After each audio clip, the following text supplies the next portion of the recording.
সোনা আমাকে দেখে আমার হুবহু ও বললো যে তোমাকে দেখে আমি তোমাকে ঠিক আঁকিয়ে দেবো। দেখো, তা আমাকে যা আঁকালো, এই পুরো সিনটা দেখতে গেলে পরে লাস্ট পর্যন্ত দেখতেই হবে, অবশ্যই দেখবেন, মজা আছে লাস্টে। তো নমস্কার বন্ধুরা, ঘরকন্যা মৃদুলার নতুন আরও একটি ব্লগে আপনাদের সবাইকে স্বাগত জানাই। আর আমি চলে এসেছি রান্নার কাছে। সকাল থেকে রান্না কাজকর্ম আর কি কিছু শেয়ার করলাম না, কারণ সময় পাইনি। তো একবারে রান্নার কাছে চলে এসেছি। তো সকালবেলা মা সিদ্ধ ভাতার ডাল করে রেখেছিল, আমি এই বাঁধাকপিটা করব আর কাঁকরোল ভাজছি, কাঁকরোল ভাজা করব, সকালের মতন হয়ে যাবে। এই যে মশলাটাও বেটে রেখে দিয়েছি। বাঁধাকপিটা প্রেশারে আগে একটু সিটি মেরে নিয়েছি, কারণ ওই বাঁধাকপি এখনকার বাঁধাকপি না একটু গন্ধ বেরোবে। এদিকে রান্না করতে করতে দেখলাম একজন লোক বাড়িতে ফট করে ঢুকলো। আমি বললাম কে ব্যাগ ট্যাগ নিয়ে ঢুকছে। তারপরে এসে দেখি উনি টিভি সারানোর একটি মেকানিক। তো হঠাৎ করে না টিভিটা মাঝে মাঝে বন্ধ হয়ে যাচ্ছে। এর আগেও উনি এসে একবার টিভি সারিয়ে দিয়ে গেছেন, কিন্তু টিভিটা না ঠিকই হচ্ছে না, কেন কে জানি। এখন দিব্যি উনি চালিয়েছে যে চলছে, আবার পরে আবার কখন যে হট করে বন্ধ হয়ে যাবে বোঝা যাচ্ছে না। তো উনি বললো যে যদি টিভির কোনো সমস্যা হয় তাহলে পরে আমার দোকানে গিয়ে দিয়ে আসতে। তা বললো ঠিক আছে। মানে সেই মিস্ত্রির হাতে পড়লে পরে আর কি সেই সব জিনিসই ভালো হয়ে যায়, তেমন অবস্থা আর কি। তো হয়ে গেল আমার বাঁধাকপি। এবার আমি পাবদা মাছটা নিয়েছিলাম, পাবদা মাছটার ঝাল করব, ব্যাস আর কিচ্ছু করব না, হয়ে গেছে রান্না। সকালে খাওয়া দাওয়া হয়নি, তরকারিটা বসিয়ে দিয়ে তারপরে সকালে খাবো। এদিকে দোকান থেকেও ফোন চলে এসেছে যে দোকানে অনেক লোক এসে বসে আছে। তা আমি তাড়াতাড়ি রান্নাটা চাপিয়ে দিয়ে, এই কালকে না রাতে কিছু খাইনি, খেতে ইচ্ছে করছিল না, সেই খাবারটাই রয়ে গেছে, রুটি ফেলে দেবো, তাই রুটিটাই খেয়ে নেবো। তরকারি টরকারি সবই ছিল, তরকারিটা চাপা দিয়ে নিয়ে আমি এবার সকালের খাবারটা খাবো।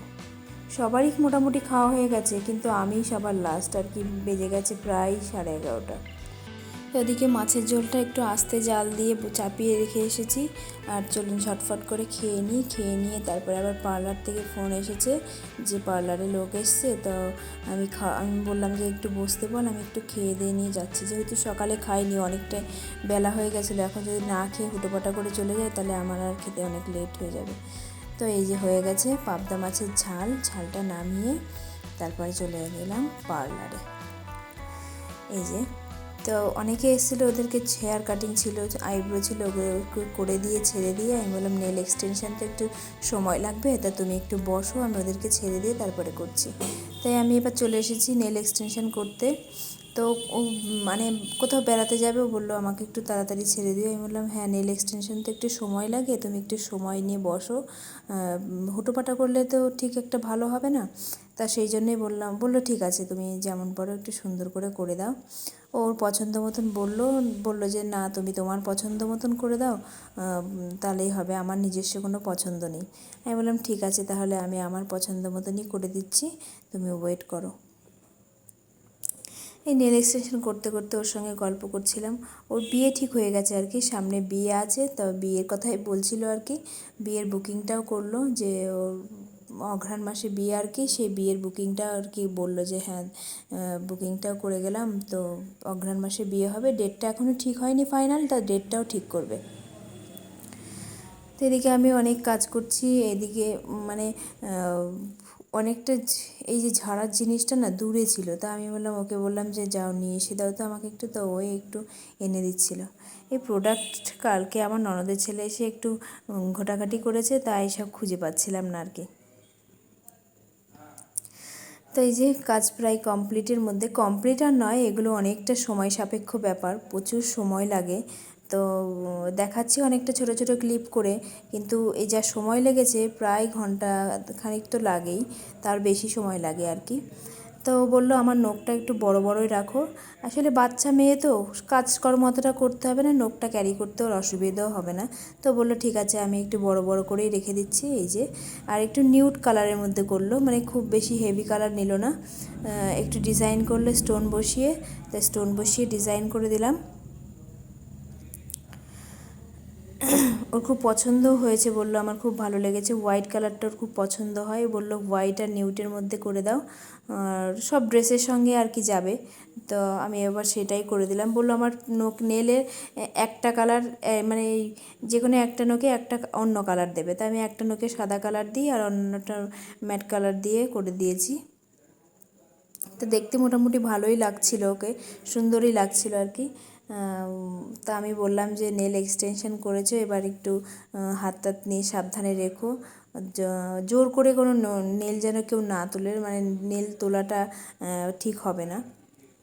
এই যে তোর খুব পছন্দও হয়েছিল নেলটা, একটি স্টোন বসিয়ে দিয়েছিলাম। তো আমি এবার বাড়ি চলে যাব, আমার কাজ প্রায় কমপ্লিট আর অনেকটাও লেট হয়ে গেছিলো। চলে এসেছি বাড়িতে সব কাজকর্ম ছিল সেগুলো মোটামুটি করে নিয়ে, আর সকালে স্নান করে নিয়েছিলাম, তবে স্নান করে নিলেও কাজকর্ম এই যে স্নান করার পরে টুকটুক করে কাজ করলে পরে হয়ে যায়, কিন্তু স্নান না করে কাজ করলে না, সেই স্নান করতে করতে অনেকটা বেলা হয়ে যায়। তা এখন আস্তে আস্তে সব গুছিয়ে নেব। মেয়ে স্কুলের টিফিনটা খেয়ে এসেছিলো, সেই খালি টিফিনটা ছিল, সেই টিফিনটাই আমি আর কি কোটোটা বার করে একটু রান্নাঘরটা মুছে, টেবিলটা মুছে পরিষ্কার করে নিয়ে বাসন কোটা ধুয়ে নেব, ব্যাস তাহলেই হয়ে যাবে। খাওয়া দাওয়াটা এখনও কমপ্লিট হয়নি, খাওয়া দাওয়াটা কমপ্লিট করব পরে, আমি আগে বাসনগুলো ধুয়ে নেব, তারপরে খাওয়া দাওয়া করব।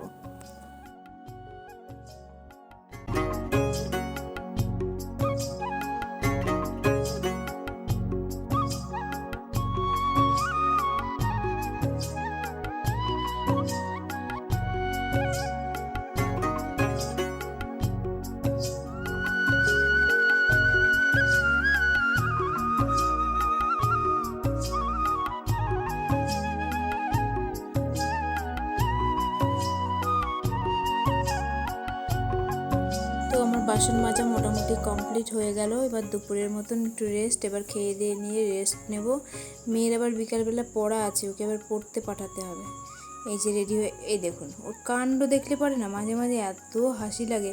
পড়তে যাচ্ছে, মাঝখানে আবার নিচে নিল, মানে যখন তখন যেখানে সেখানে নাচা আরম্ভ করে দেয়, মানে ওর যা অভ্যাস এই নিয়ে সারাক্ষণ। আবার যখন একটু বেশি দাপাদাপি হয়ে যাবে, একটু নাচানাচি হয়ে যাবে, তখন আবার পায়ের যন্ত্রণায় কাঁদা আরম্ভ করে, পা টিপে দাও এই বায়না ধরে।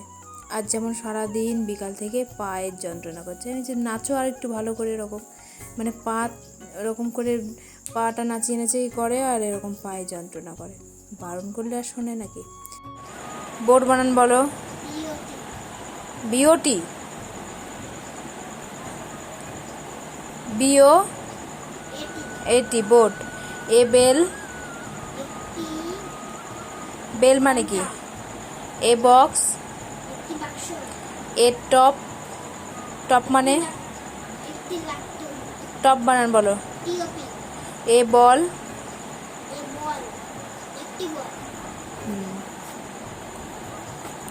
ঠিক আছে। তো এবার রাতে পার্লার থেকে বাড়ি এসে ওকে একটু পড়াতে বসেছিলাম, পড়ানো টড়ানো কমপ্লিট করে নিয়ে ও বলছে, মা আমাকে জিজ্ঞাসা করছে যে তুমি আমাকে দেখে আমাকে তুমি আঁকিয়ে দিতে পারবা। আমি বলছি আমি কি আঁকাতে পারি নাকি? বলছে আমি জানো তোমাকে দেখে ঠিক আঁকিয়ে দিতে পারবো। আমি বলছি তাই, তুই আঁকা শিখছিস, হয়তো তুই পারতেও পারিস। বলছে দেখবা তুমি তো আমাকে আঁকাতে পারলে না, কিন্তু আমি তোমাকে আঁকিয়ে দেবো। এই বলে ও বলছে দাঁড়াও আমি ড্রয়িংয়ের নিয়ে আসি, দিয়ে তোমাকে আঁকাবো। তাই পড়া হয়ে যাওয়ার পরে ও এবার আমাকে আঁকাতে বসবে।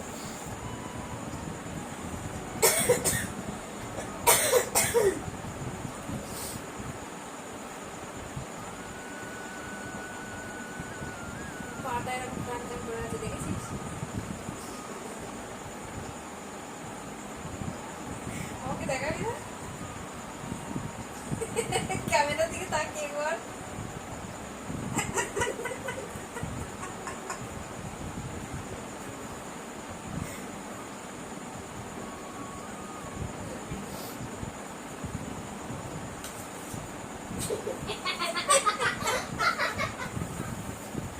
ক্যামেরা দেখিয়ে কি আঁকলি দূর থেকে।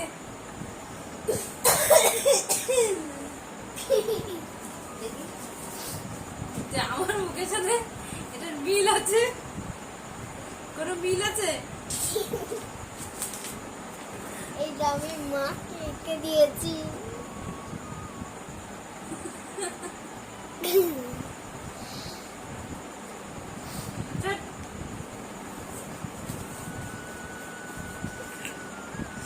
সিঁদুরটা তো সেই বড়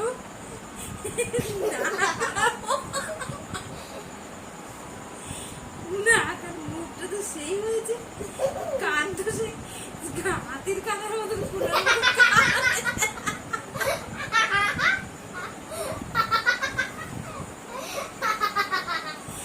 ছোটখাটো একটা হাতি বানিয়েছি, গলাটা একেবারে পাইপের মতন সরু। আর এটা কি কোন দিয়েছিস এটা? আর আমার খিদে লেগেছে, কেমন করছে আমার, যেমন পাচ্ছি না। তুই গেলে যা, আমি যাচ্ছি। কেমন করছি, রাগ ধরে না, তাহলে তুমি যদি থাকতে না তাহলে দেখতে পাচ্ছি।